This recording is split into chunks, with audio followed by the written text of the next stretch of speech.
Hi, welcome. My name's Chris and this is my channel Maverick Next Gen, a channel about the Remarkable 2 and how to achieve better thinking in this digital age. In my recent post, I have raised frustrations from new customers about the Remarkable 2 where they cannot use their Remarkable because there's so many unusable features about it. I need to help you out there to understand what this is about.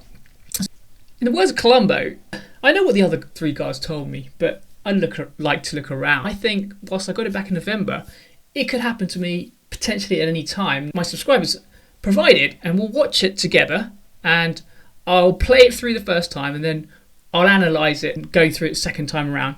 This is a little video clip that was provided by one of the viewers who had a Remarkable 2 sent to them, and very recently they had it for a couple of days, it worked fine, and this is what happens.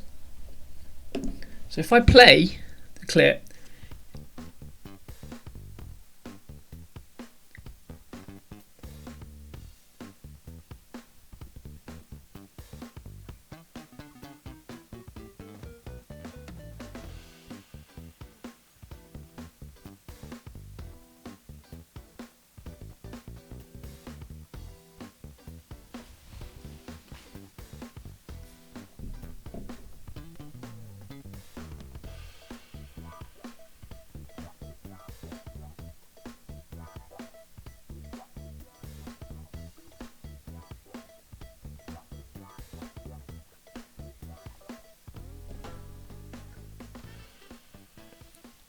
so you guys saw that. Now, if that was me and I was wanting to close my document and it kept happening, I honestly would be really frustrated. And I would obviously try to figure out a workaround.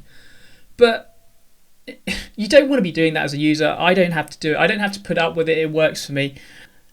What can we do about it? I don't think there is anything that you can do about it in its current state that this guy has it. Because as you saw there, so he's got a document open, he closes it, hits the X, and then it opens up automatically a file, and it's randomly opened the first one, it goes back to the first one again, first one again. Okay, so there seems to be some sort of a sequence, but that first, and then it jumps to the, I think 1, 2, 3, jumps to the third one. And then when he sticks it on this fourth one, it doesn't jump. All right. Okay, maybe it did. Jumps to the first one, jumps to the first one. Tells me that if he's only using the page overview to make it work, he could only do that within a document, right? But the frustration is when he's actually moving to another document, he's probably frustrated or worried that it's going to flip to another document. And that's like, well, how do I stay on that page? You know, you don't want to have to be thinking at any time it's going to flip. So I appreciate that. And I think this is the sort of thing that is difficult to understand, because if this was version 2.9.1.217 that came with this new Remarkable 2, then what that clip just shows me is that there's something wrong with the close X button mechanism, because clearly there's a bug. And what he was saying is that when he did a factory reset, it may have worked for a bit, but then it started again. There's clearly a defect in the software, I think. Okay, now for me, he mentions that there's problems with the swipes. Now we haven't seen that in the video. The other thing that we could think about is there something wrong with the actual physical capacitive surface? So I think my next quest for you guys is, if you guys, any of you, can provide a video that shows us where the swipe's not working. What's interesting is that he mentions that he can use a swipe up feature to navigate through the document. So in essence, the gestures does work, but it just leads me to think that perhaps there's areas of the UI that doesn't work with the version of the software. If it's hardware and there's something wrong with the capacitive touch surface, I think that means the whole unit of the surface would have inability to react to the stylus. And I'm not sure actually. One thing that I would ask you guys is, when you draw on a defective Remarkable 2, like this, I'm just doing this all over the surface, is there areas of it that doesn't work, or actually you can draw all over it? And the functionality that is having a problem are certain gestures and closing of notebooks, and then it's randomly opening new notebooks. Just reflecting on that video, I've just had a couple of thoughts, and I was just wondering, if I was trying to solve this and pinpoint what's it called, patient 0, I suppose, which Remarkable had the very first defect.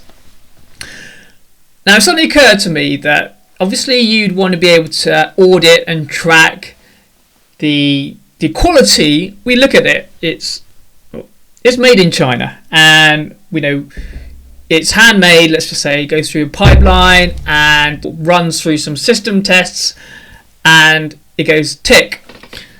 What I'm trying to convey is any point through that process, something could have gone wrong. So my point is, for Remarkable to be able to figure this out, they obviously need to know the serial numbers of every single Remarkable that they've sent out, and at the same time cross-reference at the time of the manufacturing what components went into that batch. If it is a hardware problem, they have to go back to the manufacturer who made it and figure out which of those of components. And I did a video up here that just talked to you about the making of it. In terms of fixing this problem, there are two aspects: the hardware versus the software.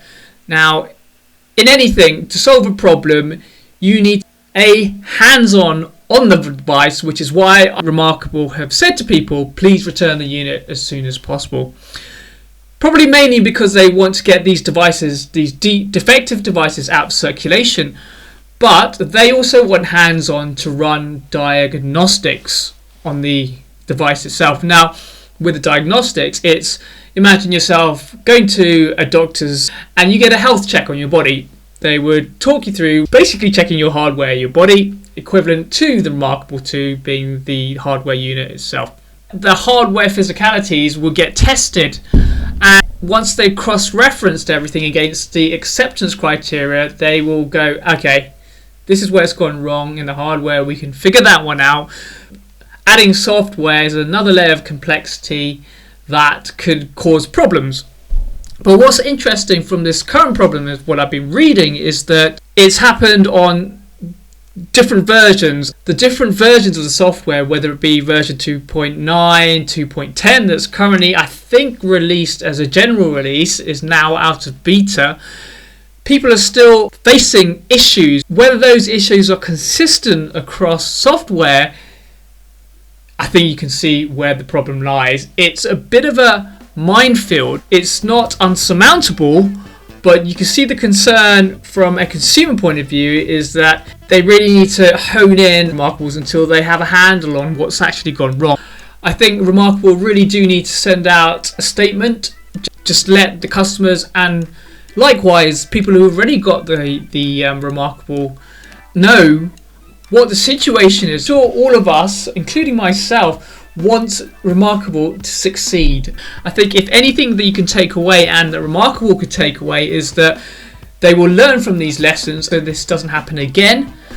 And let's see what happens. And if you enjoyed this video, don't forget to hit the like button. And if you want to see more videos about the Remarkable 2, subscribe to my channel, hit that subscribe button and hit the notification bells for new videos that will come along shortly. Thank you very much.